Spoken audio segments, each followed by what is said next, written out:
Community at First Unitarian Denver.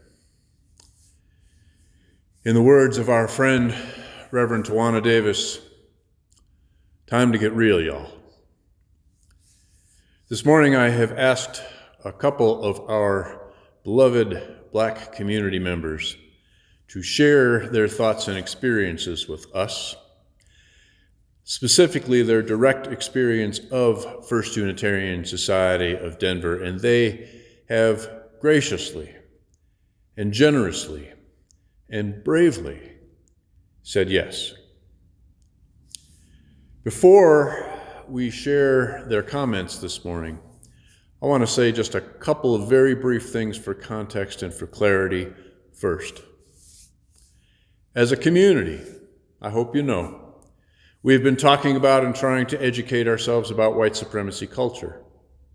We're doing that because we recognize that no matter who we are, no matter how woke or not woke, no matter whether we know it or not, whether we like it or not, we live it and we breathe it every day. White supremacy culture is the water that we swim in. It's built into our language. It's built into the images that fill our media. It is built into the social, political, economic, institutional systems that make up our world. By definition and in practice, white supremacy culture leaves people out, even at our own beloved church. Second, Alton Dillard and Charlotte Broadkern have graciously, bravely, lovingly agreed to share their experiences and their thoughts. But we must be crystal clear, laser clear, extraordinarily clear that the work that needs to be done to make First Unitarian Denver a more inclusive, more loving community to people of color. The emotional, systemic, cultural work to make that happen is not their work to do. That work belongs to white people like me and like many of you. I'm going to say that again, and it's just as plain language as I know how to speak it. The emotional, cultural, systemic work that needs to be done to make First Unitarian Denver a more inclusive, more loving, welcoming place for people of color, that work belongs to those of us who are in the racial majority here. That work belongs squarely to those of us who benefit most from the culture we are trying to dismantle. So if some of our beloved people of color, or any people of color, choose to try to help or to contribute or to educate us about that, that is their choice. It is not their obligation. We just can't have any doubt or ambiguity about that. In this particular case, this beautiful morning here with this gathered community that I love, I am grateful and I am humbled and I am proud that these two beautiful souls, these two beautiful people have chosen to share with us. Thank you in advance, Alton, and thank you in advance, Charlotte. That's what I needed to say. Reverend Mike out. Good morning, First Unitarian. It's good to see everybody. Wish it could be in person. Oh man, so discussing the white supremacy culture. Whew, yeah, this is going to be a deep dive, but I'll do what I can do in the next, 4 to 5 minutes here. First and foremost, shout out to Reverend Mike. I still like to josh him a little bit because when he was candidating, there were people who were a little concerned where he would be around issues of racial justice work. And as you've seen, he's proved himself to be an absolute 100% homeboy in the effort. So shout out Reverend Mike. Everything else I have to say is going to come from a place of love, but it's also going to come from a place of truth. So, one of the things we have to talk about, especially when we're going to continue to ask people of color about their experiences, we're going to tell the truth. And so one of the things I want to do is sort of unpack this iceberg model that's been floating around in our congregational email, because I think it's spot on. If we're not careful, we're just going to go sailing the ship right smooth into the iceberg again and have learned nothing. And, one of the things, and I always have to point out the irony of this, is when we talk about the iceberg and the part of the iceberg model expecting people of color to teach white people. I've essentially been doing this my entire life. I am 57 years old, and I can honestly say I've probably been doing it for 50 years. It started when someone told me in the second grade that they felt sorry for me because I was black, and it ended, probably a month ago when someone used the term colored in my presence and then decided to try to outplight me. So let's talk about this a little bit. One of the things, wanting to put it in the context of the first Unitarian as far as the iceberg goes, I've had a few experiences. Number one that I've seen over the years is this belief that we are somehow quote unquote post-racial. You all got tricked during the Obama era. I have to be 100% honest with you about that. Somehow putting somebody in the White House was seen as some kind of a rival for all our people. And see, because of what I do as an elections administrator, I don't get into the politics of that, but I think I saw a lot of, anyone can be president, so that means we're okay as a nation and as a congregation. Untrue. Other things that we talk about in the context of the iceberg have to do with the concept of the self-appointed ally. If I had a dime for every single anti-racist, non-racist, let's have a encounter group, let's have a drum circle, let's talk about it, that I would be a rich man. I believe in dialogue, I believe in discourse, but I also believe in action. That's why I participate in cycling protests. And one of the things that I do at the cycling protests when people are calling out the names of Ahmaud Arbery and Breonna Taylor and George Floyd and Elijah McClain, I also make sure they're calling out the names of James Reeb and Viola Liuzzo and Andrew Goodman and Michael Schwerner. These were non-African Americans who gave their lives during the civil rights struggle. My family joined First Unitarian because of the way that people who were not black stood on the lines beside us and were willing to be fire hosed and beaten right beside us when they didn't have to. So in conclusion, I want to talk about comfort, because that is part of the white supremacy culture, is not liking to be uncomfortable. Trust me, this is not going to be a comfortable process. It is not going to be comfortable dialogue, but there comes a time when you have to get outside of the comfort zone.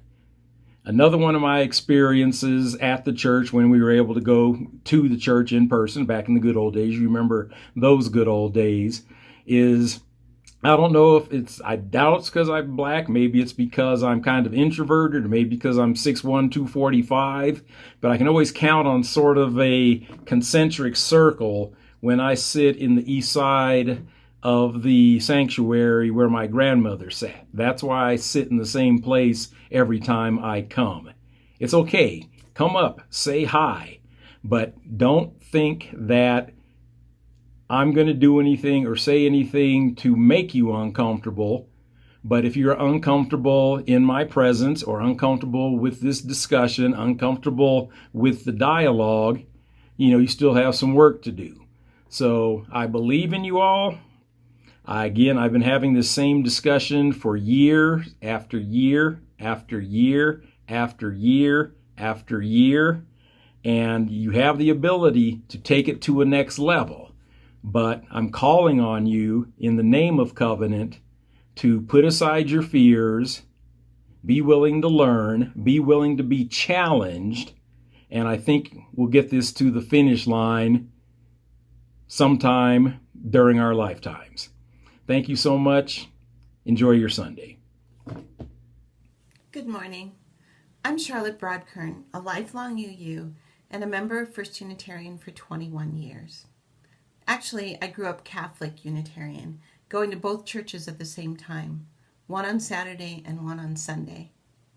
I've spent my whole life mostly in white spaces, where I've lived, went to school, and worked, and it's natural I feel comfortable in that space. I've had a comfortable, privileged, mostly happy and lucky life. However, having black skin in America, no matter your privileged background, makes it impossible to escape racism. In my youth, I experienced overt racism. I was called names, pushed down on the playground, constantly questioned at the local private pool where my parents very reluctantly let me join. There were parents of friends who would not allow me to play with their white child or date their white son. As an adult, I mostly encounter racist microaggressions where I have to work harder, be better, and constantly prove myself in various areas of my life. And every day, I conscientiously work to combat internalized racism. I'm glad to be a member of a church that is working so hard to overcome white supremacy culture. But sometimes I wonder if there's something wrong when we work so hard and yet I'm still only one of a very few people of color. I think we have some work to do. Since I feel comfortable and loved at First Unitarian, I don't feel different than others here. I can only tell you how it feels for me to enter a white space that I'm not familiar with and how I felt when I first started coming to First Unitarian. When entering these spaces, my racism antenna go way up. I'm ready for it. I'm ready to be judged, slighted, or given that look that tells me that I don't belong. When I first visited First Unitarian, I also was afraid of encountering zealous Unitarians who would be overly excited that I was there and too eager for me to become part of the church. And yes, I did find some overzealous Unitarians, but with very good hearts. I also became immediately recognizable, but constantly confused with the one other young black woman who was a member here. She and I joked about it because we didn't think we looked that much alike, but it hurt. I also was asked too many times to speak from the pulpit only around Martin Luther King Day. Understandable, but tokenizing. Last fall, I brought a few of the students from my after-school program to a Sunday service where they came to help raise money for Giving in Action. Some of their parents came along to support. The parents participated in the first service, but all decided to either go for a walk or to wait in the community room during the second service. When asked if they felt welcome, they said no. I noticed that they were nervous and alone during the between service time, and definitely they had their antenna up. Someone made sure to let them know that they could not bring their drinks into the sanctuary. Not many people talked to them. I think we have some work to do. I started coming to this church for my own kid, Annie, who is now 21. They grew up here and has wonderful memories of camps, ninth grade trips, and learning to be a good person. As a teen, Annie was lucky enough to have inspiring black youth leaders. Unfortunately, it didn't take long for these leaders to be pushed out of the community, having their belonging and leadership constantly questioned. Seeing the way our community treated those leaders with the same skin color as Annie had a negative impact on the way Annie saw themselves and this community. In fact, over the last 10 years or so, there have been 6 black people employed by First Unitarian whose jobs didn't last very long. Or there were black people who were strong members who just seemed to disappear. Seeing this, Annie learned that as well-meaning as most Unitarians are, there's not much space to celebrate ethnical blackness. Although not perfect, I think First Unitarian is a wonderful place with hardworking people, and it's a perfect space for me. I'm happy here, and I've made friends who care about me and who I care about. But my background and my upbringing, my education, are a lot like the people in this church. I don't know if I would feel the same way if my background were different. Would I like to see more people of color here? Yes, of course I would. I get excited when someone walks through the door who looks like me. I want them to feel welcome too, but it's the rare person of color who actually stays. We have some work to do. I don't have the answer to this problem.